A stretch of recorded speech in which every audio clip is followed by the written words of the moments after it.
So hi everyone and welcome back to the channel. Now today you are going to see the Unbranded China Truss in monocoque format. So I've had this bike for absolutely ages.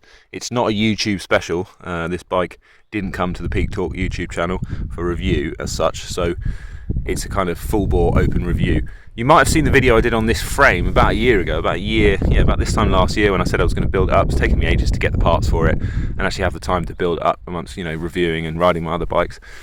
But I am pretty impressed. Can I, realise any benefits from a monocoque construction? Not really, apart from the weight. I think the weight is really impressive for the stiffness of the frame. I can't notice that, it's any more comfortable, but it just does lack those overlapping and bonded joints at the chainstay and the seat stay. So this is coming out of the mould, they claim, as one whole piece, which is quite impressive because when you demould carbon, you get, warpage and shrinkage, and the whole thing can go out of alignment. I'm in the proving ground of the Lake District here in the UK, which is probably one of the toughest proving grounds for bikes and riding in the UK, and so far it's passed the test with flying colours. There's no speed wobble, there's no malalignment of the dropouts. It's impressively comfortable. It's got a 27.2 round seat post, simple, it just works.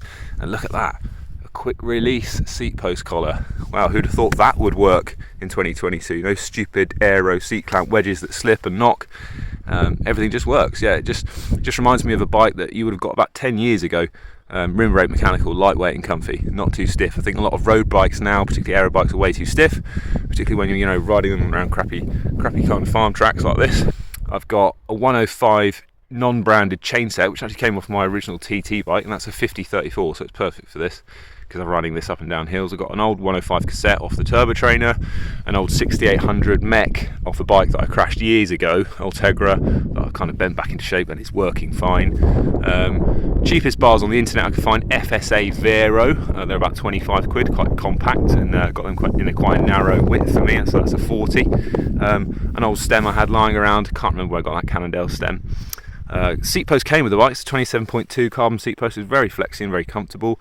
Old saddle off an old giant TCR, and kind of the star of the show, these Shimano Rim Brakes. They were 25 quid for the pair, and they work as well as any other rim brake I've ever used. Massive tyre clearance as well. So these are 27mm Vittoria open pavés, don't think you can get them anymore, but I reckon I could fit a 32, maybe even bigger tyre through those calipers, and there's still loads of room at the chainstay. So tyre clearance on this bike is actually really impressive. I could turn this into a really, kind of all-road Roubaix bike with 30mm tyres if I wanted. Still good tyre clearance on the fork, front brake, yeah, ample clearance through there. Just had to buy the group set parts, basically the 105 shifters and the front mech were the most expensive parts I bought for it.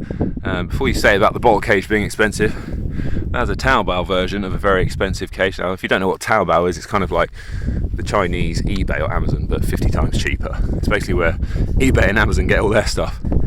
It's quite an extreme position, kind of saddle to handlebar drop. So I would say this is around a small 58 or a very large 56. And I'm actually going to be putting this bike up for sale in the near future because, I love it, but I just don't need it. I've got so many bikes now knocking around. This will be put up for sale. It needs a name. Like I said, it's unbranded. Well, it's actually from a company called Flybike in southern China, so kudos to them. I think they've done a pretty good job. There are a few build quality issues with it. The outer cable stopper for the rear mech, that's actually off an old Campagnola Veloce rim brake caliper because it didn't come with a cable stopper for the rear mech. So unless you want to run a full length outer, I needed a stopper, and that just seemed to fit. So I took that off an old caliper and bunged it in the frame. I'll make a better solution for that in the short term. I didn't really even bother to tell the company that sent the frame because it's quite an easy thing to fix. Now the other thing, which is slightly more annoying, is that the top bearing race cover I'm running upside down, and the reason because that is, I think that top bearing is set too deep in the frame. So I think the top bearing seat has been moulded too deep in the frame, so it's very hard to preload that top bearing. What happens is that lip on the bearing cap actually bears on the frame and doesn't put enough preload on the bearing, so you still get play in the bearings even when the top cap's done up. So For now I'm running upside down so I don't have that lip bearing on the outside of the frame. All it needs is a little shim on the top of the split ring on that top bearing, just to push the top cap up, then I can flip it the right way around.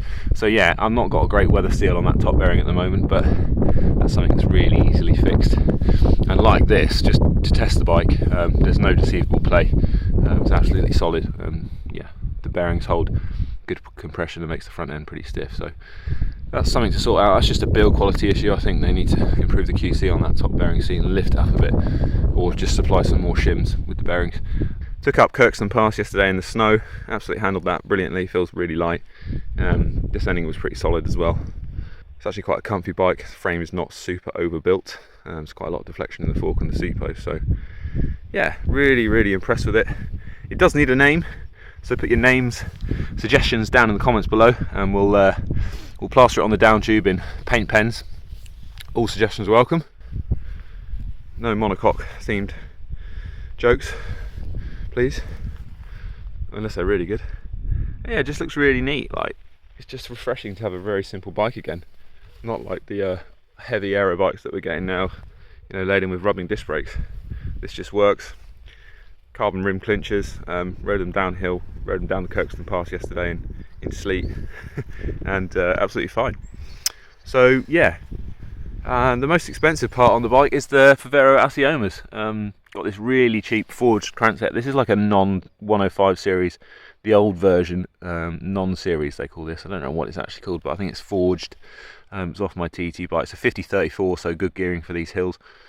And the most expensive part of the bike is the Favero Asiomas actually, and probably the carbon wheels. But like I said, the bike will be up for sale at some point, and I'm going to give some of the proceeds to charity. I haven't decided which one yet, but we'll kind of maybe do an auction for this bike. Size wise, it's, like I said, a kind of small 58 or a very large 56. It's quite extreme, the front end's quite low.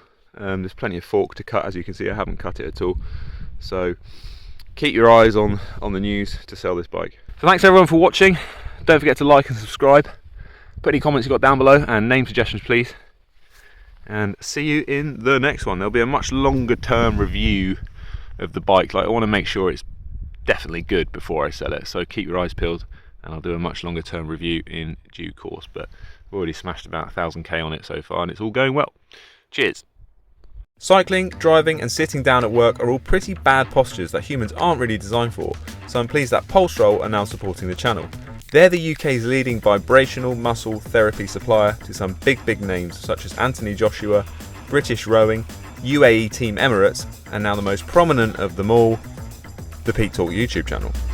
I'm all for efficiency, so getting some of the benefits of a sports massage and myofascial release whilst travelling or resting is a real time saver. You can use the link down below, and with code PEAKTALK you will get a 15% discount, and if you use the link it helps out the channel a bit too. But you've got to use that link or I'll send Anthony Joshua around to punch you in the face.